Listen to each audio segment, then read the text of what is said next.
Hello everyone, I'm Renown Zero, and it is now time for Nintendo to, of course, have their own Xbox One messaging as far as telling you basically if you can't afford the Nintendo Switch 2, we always have the Nintendo Switch 1 for the people who basically too broke to afford our newest console, our newest piece of plastic, our newest electronic. They are currently having their own Don Mattrick moment. For people that don't remember what that Don Mattrick moment was, let's go to this clip right over here and just remind you what that Don Mattrick moment was for everyone in the back. Fortunately, we have a product for people who aren't able to get some form of connectivity. It's called Xbox 360. Right. So that is exactly the type of moment that Nintendo is currently having with the Nintendo Switch 2 coming straight from Doug Bowser's mouth. Let's get into this article here from NintendoEverything.com. It says Nintendo understands that some consumers won't be able to afford the Nintendo Switch 2.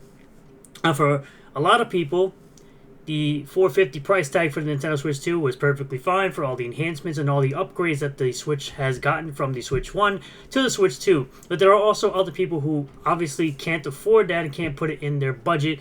And I feel for those people who are unable to get a Switch 2 when it releases. So, of course, they're either going to wait for a price drop or they're going to wait a little bit more time for possibly an OLED model to come out. But for the most part, they're just not going to buy it at all. They're just going to stick with the Switch 1 because they will continue to make games for the Switch 1, including Metroid Prime 4. So, moving along here, while discussion surrounding Switch 2's price continues, Nintendo of America President Doug Bowser, it's always going to be an interesting name for me with this company, understands that some consumers, quote-unquote, may not be able to afford the system. Bowser was speaking about the cost in a recent interview for those interested in Nintendo's overall ecosystem. Bowser highlighted that it will continue to have Switch 1 available. New games for that console will also continue to launch heading into 2026, which will not include the new Dusk Bloods game, the exclusive for Nintendo Switch 2. That won't be included in that lineup. And we haven't really had any confirmation as far as I'm aware if Donkey Kong Bonanza will be a part of that Nintendo Switch 1 lineup either. Right now, we do know that Mario Kart World is a launch title and exclusive to the Nintendo Switch 2, which, again, I'm going to say no one should be justifying the price of $80 for a game like that. And I'm sure there are going to be people who are probably end up justifying it when they have their Mario Kart World Nintendo Switch 2 Direct. He says to CBC, as we look at Nintendo Switch 2 and you think about the feature sets that I talked about, we believe that the pricing is appropriate for the value of the machine. Personally, I think this machine should be $400 because you didn't include an OLED screen. You kept the LCD screen, you barely made it that much bigger, an inch bigger, inch and a half bigger than the regular Switch, and you're having parts by NVIDIA with upscaling, DLSS nonsense that no one should really care about. And the gameplay experience overall.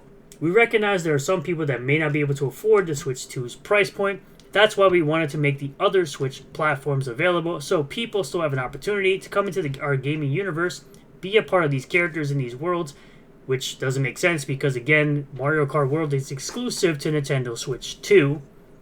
It'd be interesting to see if they make a Nintendo Switch 1 version later down the line and see value, if you will, in whatever rung of the platform they come in. So again, there are going to be people who can't afford the Switch 2. You have families that have probably multiple Switches in their household, and having just one of those might not be possible. You might have even had family members that bought the Switch Lite because it was a more affordable option for their children, considering that kids are clumsy and they'll more than likely break those devices, so no one wants to really spend $300 to $350 on devices that'll easily get broken.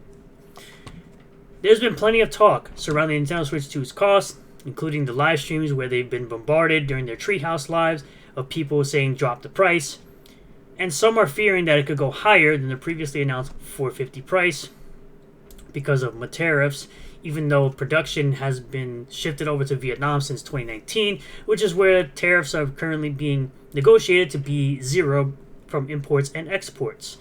A few days ago, it was announced that pre-orders are being delayed in the U.S. as Nintendo evaluates the impact of tariffs, and there was other stuff that they said, but they didn't include it in this article.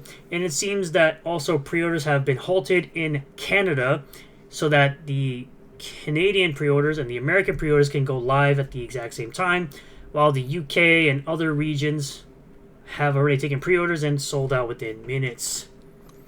We also heard a bit from Nintendo about the Switch 2's price yesterday. Bowser confirmed that previous tariffs were not factored in when deciding on $450. Personally, with people already up in arms and flailing around talking about how $450 is too much for them as a price for this console, increasing it any further, in my opinion, will cause this console to be DOA, or dead on arrival. Because if people are not willing to spend $450 on this console, if they really sit there and think that people are going to want to spend $500 or even $550 for this console, they've got another thing coming. And the fact that people have also given out their concerns and put out their opinions based on the fact that Nintendo Switch 2's exclusive game, Mario Kart World, is going to be priced at $80 digitally and physically in the US, $90 euros in the UK or in Europe. They've got another thing coming if they think everyone is going to buy that. Obviously, they're going to have their staunch Nintendo fanboys who are going to just buy and consume anything that Nintendo gives them. And as I've said previously, if I'm unable to get the Switch 2 bundle that comes with Mario Kart World to save myself $30 on that game, I will not be purchasing the console. I will be purchasing only the Switch 2 with the bundle and not by itself. Meanwhile, outside of the console there's been more controversy surrounding game prices. Titles like Mario Kart World and Nintendo Switch 2 edition of Zelda Tears of the Kingdom are going for $80 each. And yeah, that's Nintendo, of course, charging for upgrade packs. The same type of thing that PlayStation and Sony do when it comes to charging you for patches, basically. They're going to be charging you $10 for things like Breath of the Wild, $20 for things like Tears of the Kingdom, and Kirby and the Forgotten Land, which will of course come with DLC. I have to mention that it'll come with DLC, but I still don't think they should be charging you for an upgrade pack. I think they should go the route of Microsoft and give you that patch for free. You just insert the Switch 1 cartridge into the Switch 2 and automatically get higher frame rates, higher fidelity, things of that nature, as I've said plenty of times.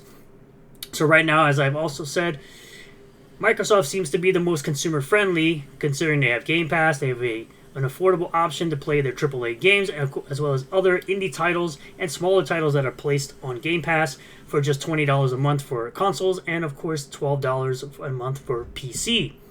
So at the end of the day, I think this is a terrible move by Doug Bowser. I don't think that they should be putting out a statement like this. It could be seen as them basically saying, oh, here's a smaller option for y'all. Here's an option for you guys who can't afford our better console because you're so broke. But let me know what you guys think in the comment section down below. Thank you all for checking out this video. I really do appreciate all the new subscribers, returning subscribers, new viewers, and returning viewers. If you did like the video, smash the like button. Subscribe for more content. Hit the bell for notifications. Set the bell to all. That way you'll get a notification anytime I post a new video or go live on the channel. And I'll see you all in the next one. Peace.